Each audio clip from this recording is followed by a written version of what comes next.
Cuando el reloj marque las 20 horas, comenzará el jueves una fiesta clamorosa para el fútbol profesional mexicano, en particular para la comarca lagunera. Con la brillante inauguración del Estadio Moctezuma, tendrá como primer juego de su naciente historia el combate de los orgullosos propietarios Diablos Blancos de Torreón. 2 de julio de 1970. Estadio Corona. Toda gran historia tiene un principio y un fin. A finales de la década de los 60, el fútbol en la comarca lagunera no tenía tanto arraigo. El único espacio destinado para el balompié profesional se encontraba en el Club San Isidro. Posteriormente, se improvisó el Estadio de la Revolución para que el equipo de los Diablos Blancos jugara, pero las condiciones no eran las mejores. A pesar de que el señor Juan Abuzaí Ríos, presidente municipal de Torreón de aquel entonces, era aficionado al béisbol, fue convencido por amigos para que se creara un estadio digno de fútbol. Y así fue. Los trabajos de construcción del estadio estuvieron a cargo del arquitecto Manuel Ortega Barrueto. La intención que lo construyó el señor construyó, que Juan Abuzaí dijo, no lo quiero con palcos, porque ya que me aburre el fútbol, yo le pongo candados a esto y lo cierro. El 2 de julio de 1970, los titulares de los periódicos locales anunciaron la inauguración de este complejo deportivo, en el cual se enfrentaron los Diablos Blancos de Torreón contra las Chivas del Guadalajara, siendo los visitantes los triunfadores. Los Diablos Blancos jugaron en el Coloso de las Carolinas de 1970 a 1975, hasta que el equipo se convirtió en los Leones Negros de la Universidad de Guadalajara. La Ola Verde de Laguna utilizó el estadio de 1976 a 1978, también en la primera división, antes de que el equipo se convirtiera en los Coyotes de Neza.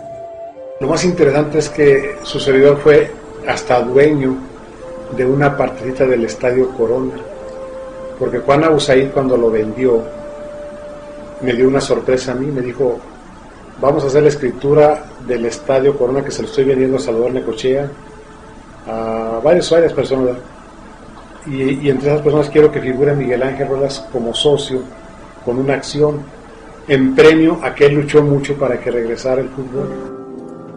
Durante algunos años, este espacio deportivo fue abandonado. Cuando se vendió la franquicia de los Diablos Blancos, ahí se fue a jugar en Laguna, al Estadio Corona. Y luego se vendió posteriormente la franquicia de Laguna, y ya el estadio se quedó solo, abandonado. Pero en 1983 fue restablecido. Don Guillermo Olvera Ibarra fue invitado por Grimaldo González, entrenador de los Gallos Blancos, y desde el 5 de abril Don Memo empezó a darle mantenimiento. Había que verlo, duró como 4, 5, 6 años abandonado. Era un estadio abandonado, la cancha desapareció totalmente. Resucitarlo fue un problema porque decía Salvador Necochea, ¿qué podemos hacer con el pasto? El señor Don Memo Olvera se asesoró muy bien y él y su familia lo resucitaron. Se abrió el estadio porque estuvo abandonado 10 años. Entonces llegó el seguro y ya empezamos aquí a preparar y a echarle estape de tierra aquí a la cancha, prepararla para que estuviera el equipo. Bueno, antes de que viniera el equipo del Seguro Social. O sea, yo vine casi 2 meses antes de que llegara el equipo. Ya cuando vino ya estaba la cancha más o menos arreglada. Después de varios meses de intenso trabajo, el estadio volvió a contar la historia del fútbol cuando el Santos IMSS apareció en la segunda división B. No iba la gente no quería el fútbol, se había enojado porque le habían vendido sus 2 equipos y jugábamos con estadios solos. Y Salvador Necochea soñaba que un día ese estadio volviera a llenarse. Ya se llenó después cuando ya Santos Laguna fue campeón en segunda división, era segunda división B, pasó a segunda división A. Empezó a agarrar vuelo, ¿verdad? Y ya cuando llegó a primera ya tenía más apoyo y todo. 3 años más tarde, el grupo Modelo compra el equipo, por lo que el estadio cambia de nombre a Corona. Cuando ya compró la cervecería Modelo, el estadio, a los socios, entre ellos a Necochea y demás, nos pidieron que vendiéramos las acciones totales que teníamos. Y el 23 de abril de 1986, con el partido Selección Mexicana contra la Selección de Chile, se hace la reinauguración oficial.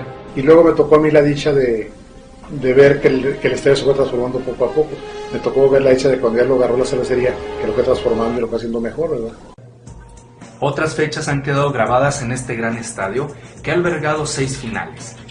Una en la segunda división B, cuando en el primer año de vida del Santos Laguna, los laguneros se coronaron campeones, ganando el juego de ida y culminando la obra ante la Universidad Autónoma de Querétaro, además de 5 finales más en la primera división. En 3 de estas 5 finales del máximo circuito, el Corona ha visto al equipo Santos Laguna como campeón. En el invierno de 1996, en el verano del 2001 y en la clausura 2008. En la temporada 1993-94, Santos ganó en la ida, aunque en la vuelta de visita perdió el campeonato, en tanto que el único partido de final que se ha perdido en el estadio fue en el verano de 2000 ante el Toluca. Tanta experiencia con los campeonatos, 3 y 2 campeonatos, yo los viví de cerca. Pero sí tuvimos ese 29 de abril, fecha histórica también que peligramos ahí, pero la verdad que siempre tuvimos la confianza en el equipo y nuestra directiva nos llevaba por buen camino.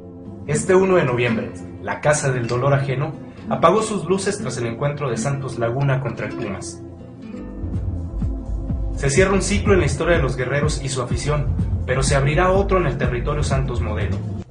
Pues, todo lo que se vivió aquí hubo gente que vino al estadio que pretendió entregar el anillo a su novia. Es una casa que hemos querido mucho, que la queremos mucho porque pues fomentó nuestros sueños, nuestras inquietudes, nos dio una casa que fue famosísima en toda la República, como la Casa del Dolor Ajeno. Pero es que es una historia muy bonita que hemos tenido y más yo que la sentí yo. Gracias Estadio Corona por darnos tardes y noches de esparcimiento. Gracias Coloso de las Carolinas por hospedar nuestras esperanzas. Gracias Casa del Dolor Ajeno por enseñarnos a sentir el fútbol, a sentir la pasión, a sentir al Santos Laguna. Gracias Estadio Corona, simplemente gracias.